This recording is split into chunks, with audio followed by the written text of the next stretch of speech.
오늘 에베소서 6장 1절에서 3절 말씀 가지고 좋은 자녀가 되라라는 주제로 생각해 봅니다.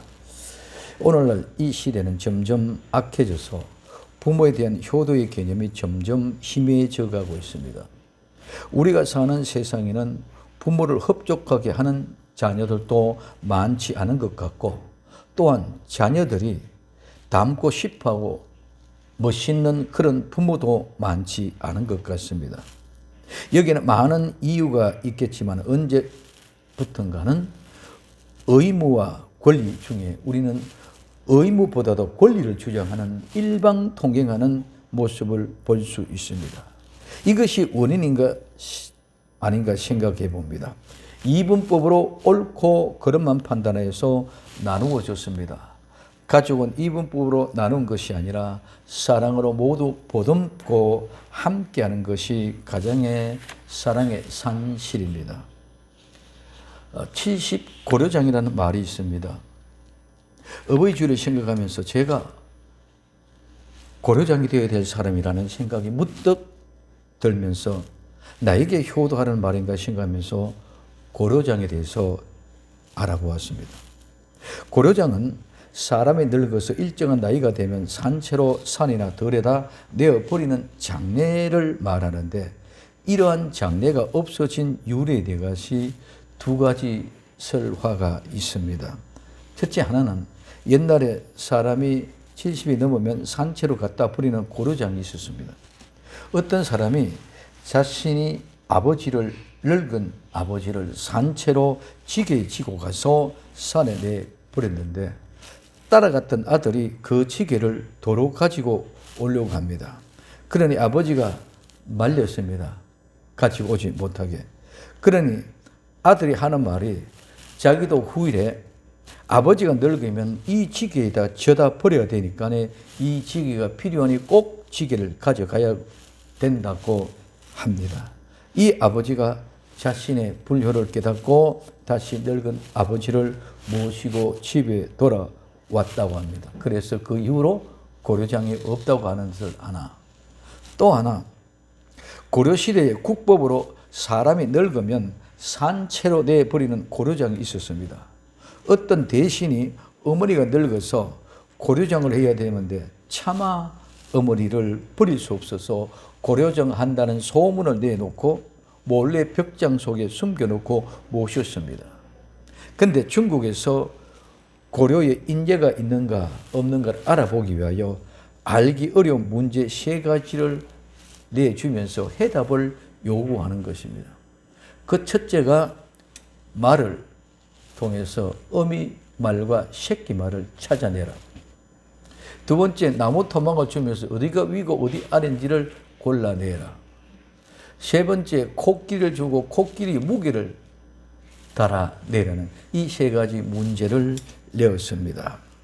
자, 모든 사람이 이 문제가 어려워서 풀지를 못해서 전전긍긍하고 있는데, 벽장 속에 있는 어머니가 쉽게 간단하게 대답을 알려줍니다.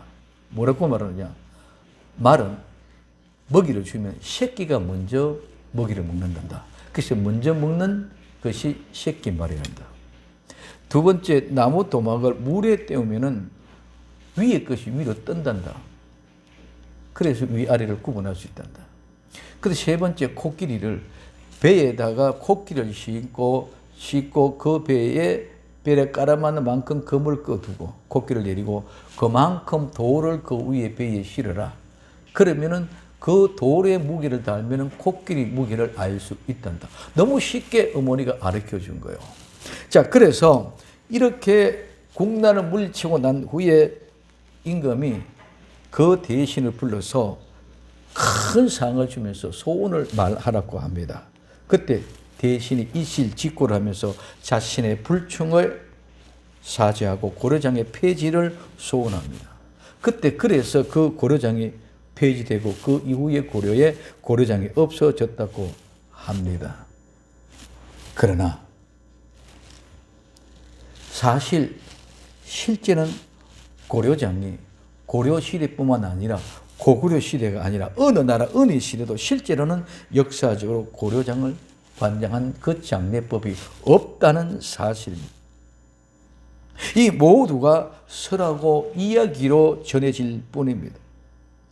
우리는 모두가 이러한 설화 속에 속고 있는 것입니다. 뿐만 아닙니다. 우리는 사실 설화와 같은 이런 모든 것이 속고 속이고 있는 사실의 현장입니다. 교회도 마찬가지입니다. 교회의 성경과 성령님을 설화와 같이 너무 많이 속이고 속고 있다는 사실을 나는 발견하고 충격을 받았습니다. 그럼 오늘 본문을 통해서 좋은 자녀가 되려면 어떻게 해야 하는지 함께 생각해 보면서 은혜 나누기를 원합니다. 첫째, 좋은 자녀가 되려면 부모에게 순종해야 합니다. 오늘 에베소서 6장 1절에 자녀들아 너희 부모를 주 안에서 순종하라 이것이 옳으니라. 순종이 무엇입니까? 순종은 순순히 따르는 것입니다. 순종하라 이 말은 말을 잘 듣다, 들어주다, 열어주다, 대답하다, 응답하다, 순종하다, 따르다, 복종하다 말인데 이 말은 뭐 아래 밑에 뭐에 의해서 뭐로 말미암아라는 말과 듣다는 말의 합성으로서 청취하다, 귀를 기울이다, 따르다라는 의미를 가지고 있습니다. 오늘 우리는 성경 사도행전 12장 13절에 베드로가 대문을 두드리는데 로데라 하는 계집아이가 영접하러 나왔다가 하는 이 말씀 속에 문에 응답한다, 즉 영접하러 나온다는 의미로 문을 여는 것을 가지고 순종이라는 말입니다. 좋은 자녀들은 언제나 부모님의 말씀을 들을 준비가 되어져 있어야 한다는 말입니다. 귀담아 들었어야 순종할 수 있다는 것입니다. 부모님의 말을 가볍게 여기는 자는 불순종합니다. 불순종한다는 말은 부모의 말을 가볍게 여기기 때문입니다.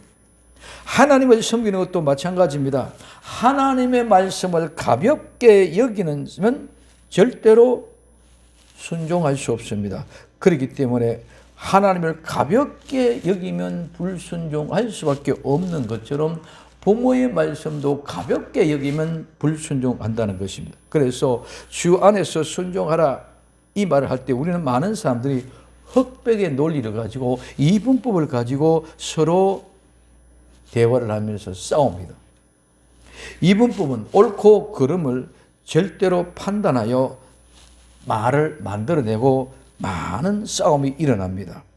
하나님의 법과 부모님의 법이 서로 대립된다면 우리는 마땅히 하나님의 말씀을 붙들어야 합니다. 그러나 만약 여러분들 부모님 중에 아직도 예수를 믿지 않으면 그분을 예수 그쪽께로 인도하는 것이 가장 큰 효도고, 그렇다고 여기에서 주 안에서 순종하라는 말씀을 제대로 이해하지 못하고 이 말씀을 주 안에서 부모님의 말씀만 순종해야 된다든가 하나님의 말씀에 순종해야 된다든가 이런 흑백 논리로 이분법으로 싸워서는 절대로 안 된다는 것입니다. 그래서 어떤 것을 가지고 어느 쪽만 불순종하고 순종한다는 것을 가지고 나아가는 것이 아니라 오늘 우리는 주 안에서 순종하라는 말씀은 바로 이해해야 됩니다. 이 말씀은 주 안에서 순종하는 일과 순종하지 말아야 할 일을 구분하라 그런 말이 아니다는 것입니다. 본 뜻은 이 말씀의 정확한 의미는 내가 주 안에 있다면, 내가 예수 그리스도 안에 있다면, 내가 예수를 믿고 새로운 피조물이 됐다면, 내 삶이 예수를 믿고 달라졌다면, 만약 그렇다면 부모에게 순종하는 사람이 되어야 한다는 뜻입니다. 그런데 우리는 주 안에 순종하라. 그러니까 요럴 때는 순종하고 요럴 때는 순종하지 않아도 된다. 이렇게 생각하는 것이 아니라 우리는 예수님 안에 있다면 부모님께 순종해야 된다는 그런 의미입니다. 그래서 골로새서 3장 20절에 자녀들아 모든 일에 부모에게 순종하라. 이는 주 안에서 기쁘게 하는 것이라고 말씀하고 있습니다. 우리가 주 안에 있다면 부모님께 순종해야 한다는 그런 뜻입니다. 이 말은 부모님의 명령과 하나님의 말씀이 상반되고 상치될 때에 염두를 두고 말하는 것이 아니라는 것입니다. 그런데 우리가 그렇게 만들어 놓고 싸우고 다투고 있다는 것입니다. 그래서 자녀들이 부모님에게 순종하는 것은 예수 그리스도께 순종하는 것 같아야 된다는 말입니다. 그렇다면 우리가 왜 부모님께 순종해야 합니까? 그것은 부모님께 순종해야 하는 일이 옳은 일이기 때문입니다. 옳은 일이라는 뜻이 무슨 말입니까? 이 옳은 일이다 말은 의로운 일이다, 정직한 일이다, 하나님의 명령을 지키는 일이다. 그래서 우리는 부모를 순종하는 것이 옳은 일의 말은 정직한이고 옳은 일이는 하나님의 명령을 지키는 것이고 의로운 일이다, 이런 말이다. 그래서 부모에게 순종하는 것은 옳은 일이기 때문에 우리는 순종해야 합니다. 우리가 부모에게 순종하는 것은 당연한 일입니다. 그런데 중요한 것은, 주목할 것은 단순히 좋은 일, 옳은 일이라만 것이 않고, 즉 이 말은 해도 좋고 안 해도 좋고 그 말은 그런 것이 아니라 하면 좋고 안 하면 뭐 그냥 그런 것이, 이런 것이 아니란 말입니다. 안 하면 나쁜 것이다, 즉 죄가 된다는 말입니다.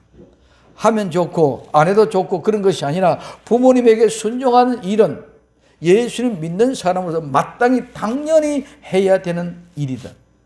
그럼에도 불구하고 만일 하지 않으면 나쁜 일을 하는 것과 같이 죄를 짓는 게 되는 것이다. 그래서 순종하지 않는 것은 옳지 않는 일로 죄를 짓는 일이라고 말하고 있습니다. 성도에게는 두 가지가 마땅한 일이 있습니다. 첫째는 하나님께 순종한 일, 두 번째 부모님께 순종하는 일입니다. 순종의 법칙을 깨달은 사람에게는 형벌이 부과가 됩니다. 오늘 디모데후서 3장 1절에서 2절에 내가 이것을 알라, 말세에 고통하는 때가 이르리니 사람들은 자기를 사랑하며 돈을 사랑하며 자긍하며 교만하며 회방하며 부모를 거역하며 감사치 아니하며 거룩지 아니하며 말하고 있습니다. 사람들이 자기 부모님께 효도한 일을 그만두기를 시작할 때가 바로 종말입니다. 우리가 부모님께 순종해야 하는 것은 부모님이 우리를 기르시고 지금의 나를 있게 하신 분이기 때문입니다. 물론 우리가 이 세상에 존재하고 지금까지 살아가는 모든 것은 하나님의 은혜입니다. 그런데 하나님께서는 그 모든 대부분의 일의 은혜를 부모님을 통하여 베풀어 주셨다는 것입니다. 다시 말하면 부모님은 하나님의 대리자라는 말입니다. 두 번째, 좋은 자녀가 되려면 부모를 공경해야 합니다. 에베소서 6장 2절에 내 아버지와 어머니를 공경하라. 이것이 약속 있는 첫 계명이니라고 말하고 있습니다. 좋은 자녀가 되려면 부모를 공경해야 됩니다. 그럼 공경하라는 말은 존경한다, 공경한다, 가격을 정한다, 평가한다, 값어치를 치다는 말입니다. 그래서 존경, 공경, 공경함, 공경하는 것은 존경받을 만하다는 말은 값을 쳐서, 값어치를 쳐서 가장 귀한 것에 존경하는 것입니다. 그 값어치를 쳐서 그 값어치가 얼마나 존경한 값어치가 있느냐에 따라 달라진다는 것이죠. 그래서 순종과 공경은 동전의 양면으로 떼어놓을 수 없습니다. 순종하는 자는 부모님을 마땅히 공경할 것이며 또한 부모님을 공경하는 사람은 그 마음에 있는 자는 반드시 말씀에 순종할 것입니다. 공경은 부모님을 진심으로 존경한 태도입니다. 공경이란 부모님을 귀히 여기는 마음입니다. 부모님의 명예를 더럽히지 않고 높이는 모습입니다. 우리가 부모님을 공경하고 순종하는 것은 실천하려면 먼저 하나님께서 우리 부모님을 세웠다는 사실을 진정으로 깨닫는 데서부터 출발되어집니다. 많은 사람들이 부모님의 대접을 받으면 부모님다워야 되지, 또 어른 대접을 받으려면 어른 행동을 해야 되지 하는 이야기를 많이 합니다. 그러나 존경을 받을 수 있는 사람이냐 아니냐 이것을 말하기 전에 내 부모라는 사실이 더 귀중합니다. 하나님은 나를 지으신 것은 부모님을 통해서 나를 지으신 것입니다. 그러므로 존경을 받는 것은 이전에 나를 지으신 분이라는 사실을 인식해야 됩니다. 즉 하나님이 나의 부모님이 계시지 않았다면 나라는 존재는 있을 수 없다는 사실을 알아야 됩니다. 나의 시작은 곧 하나님이시며 부모님이시라는 사실입니다.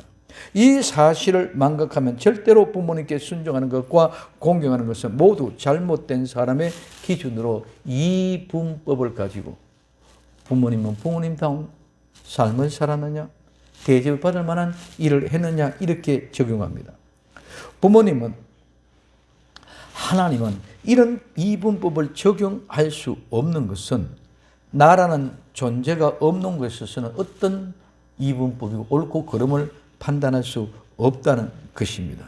무엇으로도 측정할 수 없는 것이기 때문에 그러므로 부모님은 값어치는 셀 수 없고 감당할 수 없는 것입니다.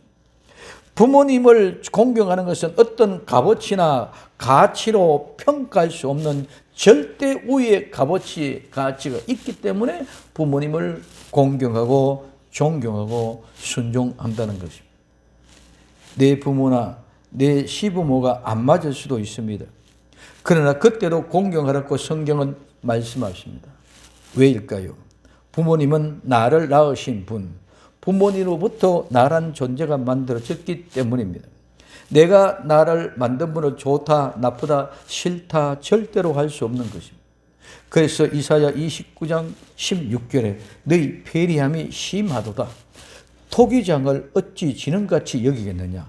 시험을 받은 물건이 어찌 자기를 시험에 대하여 이르기를 그가 나를 짓지 아니하였다 하겠으며 믿음을 받은 물건이 자기를 믿은 자에게 대하여 이르기를 그가 총명이 없다 하겠느냐고 말씀하고 있습니다.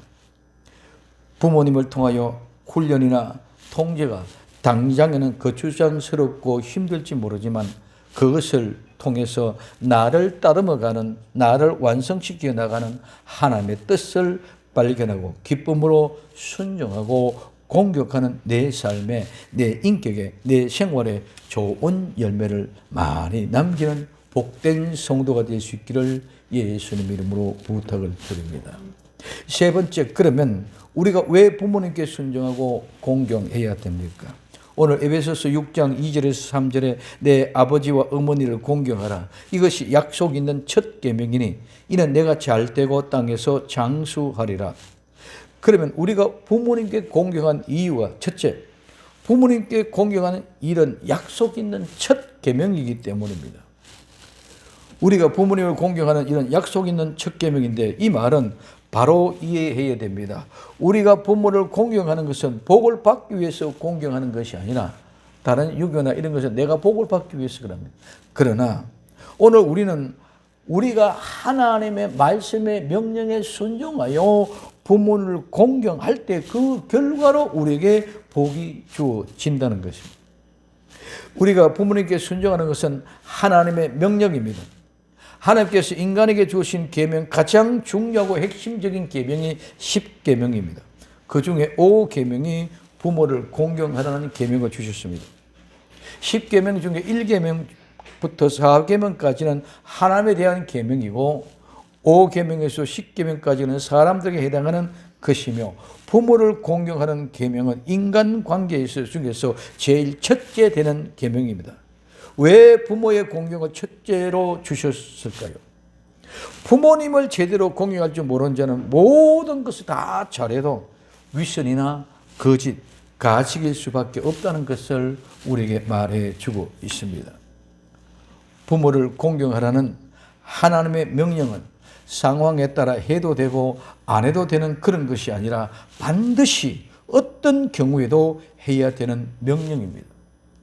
예수님께서 마가복음 7장 9절에서 11절에 이렇게 말씀하고 있습니다.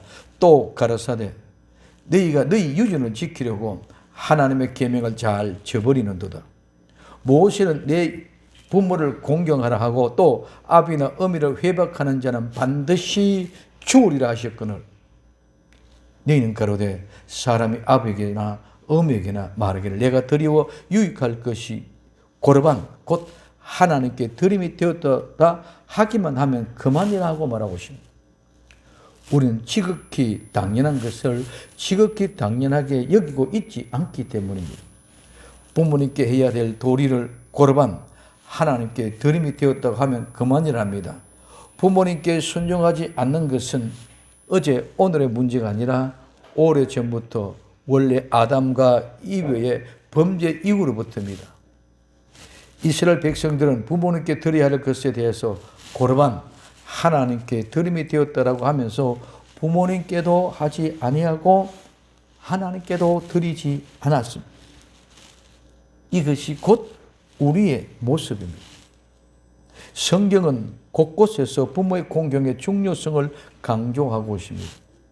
우리는 어떠한 이유로도 부모님을 공경한 일을 소홀히 할 수 없습니다. 두 번째, 부모에게 공경하는 일은 우리가 잘되고 장수하는 일이기 때문입니다. 에베소서 6장 3절에 이는 내가 잘되고 땅에서 장수하리라. 우리가 부모님께 공경하는 것은 우리가 잘되고 장수하는 일입니다. 잘되고 좋은 일, 잘되는 일은 잘되는 일이 일어나기 시작한다. 잘되는 일이 생겨나기 시작한다. 만들어진다는 말입니다. 그리고 땅에서 장수하리는 말은 오래 살게 된다는 말입니다. 신명기 5장 16절에 너는 너희 하나님 여호와의 명한 대로 내 부모를 공경하라. 그리하면 너희 하나님 여호와가 내게 준 땅에서 내가 생명이 길고 복을 누리리라고 말하고 있습니다. 이 땅에서 부모님과의 관계에서 문제가 있고 틀어진다면 우리는 이 땅에서 잘되고 오래 사는 복을 기대하지 말아야 됩니다. 부모님께 순종과 공경에 대한 복은 이 땅에서 우리가 누릴 수 있습니다. 하나님의 말씀대로 부모님께 순종하고 공경하면 하늘에 계신 우리 하나님께서 우리의 발을 디디고 있는 이 땅에서 잘 되게 하십니다. 마찬가지로 하나님의 말씀에 순종하고 하나님을 공경하면 하늘의 복으로 하늘에서 잘 되게 해 주실 것입니다. 우리는 이 땅에서 잘 되고 오래 살기 위하여 부모님을 공경하는 것이 아니고 하나님의 명령이니까 순종하는 것인 줄 믿으시기를 바랍니다. 부모님이 우리에게 하는 것을 보아서 얼마나 잘해 드릴까 하는 그런 생각을 할 수도 없고 있을 수도 없습니다. 부모님께 순종과 공경은 하나님의 명령입니다. 오늘 우리는 싫든 좋든 실천해야만 합니다. 사람으로서 이 세상에서 바르게 사는 첫걸음은 다름이 아닌 부모님께 효도하는 것입니다. 부모님을 공경하고 잘 섬기는 것이 사람이 해야만 하는 첫 번째 도리입니다. 그런데 불행하게도 많은 사람들이 효의 진정한 의미를 깨닫지 못하고 하나님께서 원하시고 명령하신 효를 바르게 실천하지 못하고 있는 오늘 현실입니다. 마지막 때가 되어 부모를 멀리하고 멸시하는 자녀들이 점점 그 수를 더해가고 있습니다. 그러나 우리는 본문의 말씀을 통하여 좋은 자녀가 되려면 부모님께 순종하고 부모님을 공경해야 한다는 것을 알았습니다.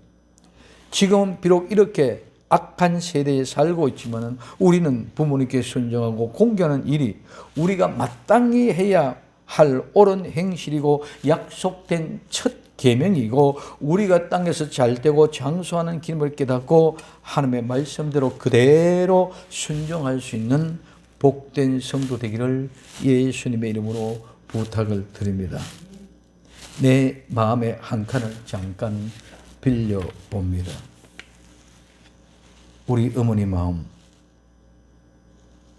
내 나이 벌써 종심이거늘 갖가지 세상 유혹에 흔들지 않을 힘도 생겼고 마음에 하고 싶은 대로 쫓아서 하는 나이, 당신처럼 구차하게 살지 않게 하시려고 못 배우신 한을 푸시려고 아들 새끼 공부시키려고 세상의 온갖 고생을 마다하지 않으신 우리 어머니, 그나들 동네방네 자랑하시면서 살아가는 모습이 엊그제인데 유일하게 사는 재미는 우리 오남매 강하게 행복하게 살아가는 모습뿐이란 우리 어머니. 나이 들어 세상을 다 헤아릴 듯 하고만 여전히도 알 듯 모를 듯 하는 듯 우리 어머니 마음, 그 넓고 깊고 자식을 위하여 모든 것을 주시고도 모자란다고 더 주시려는 그 어머니 마음을 언제나 다 헤아려 볼까요? 좀 더 잘 해드리지 못해 죄송합니다. 좀 더 건강하고 오랫동안 아들과 함께 지내주세요. 그러나 제 곁을 떠나 다시 못 올 하나님의 나라로 떠난 지 오랜 세월이 지났구만. 이제는 잊어버릴 만도 한데 내 가슴 속 깊은 곳에서 항상 어머님이 계시죠. 어머니 그리운 나의 어머니, 불효자 큰아들들, 어느 누구에게나 어머니는 계십니다. 젊은이건 나이든 어른이건 어느 누구나 부르면 눈물 나는 이름이 어머니. 눈에 흙이 덮여도 부르도 싶고 안기고 싶은 사람 어머니. 언제 생각해도 눈물 나는 이름이 바로 어머니입니다. 우리 어머니를 다시 한번 생각해 봅시다. 우리 부모님 계실 때 순종하고 공경하여 좋은 자녀가 될 수 있기를 예수님의 이름으로 부탁을 드립니다. 기도합니다. 사랑하는 주님, 좋은 자녀가 되기를 원합니다. 정말 내 부모님의 순종하고 공경하여 좋은 자녀가 될 수 있게 하옵소서. 내 부모님을 멀리 떠나보낸 자녀들이면 이제 하나님을 향하여 온전한 내 부모와 같이 지극정성으로 하나님을 섬기는 복된 자녀들이 다 되게 하옵소서. 도우시는 하나님의 함께하는 아름다운 마음에 가슴 울렁거리게 하시고 진동되게 하시고 내 눈가에 이슬 방울이 맺어지며 부모님을 생각하는 아름다운 시간이 되어 이제 부모님과 함께하는 뜨거운 열정을 가지고 온전한 삶을 살아가는 저희들이 다 되게 하옵소서. 다시 오실 예수님의 이름으로 기도되옵나이다. 아멘.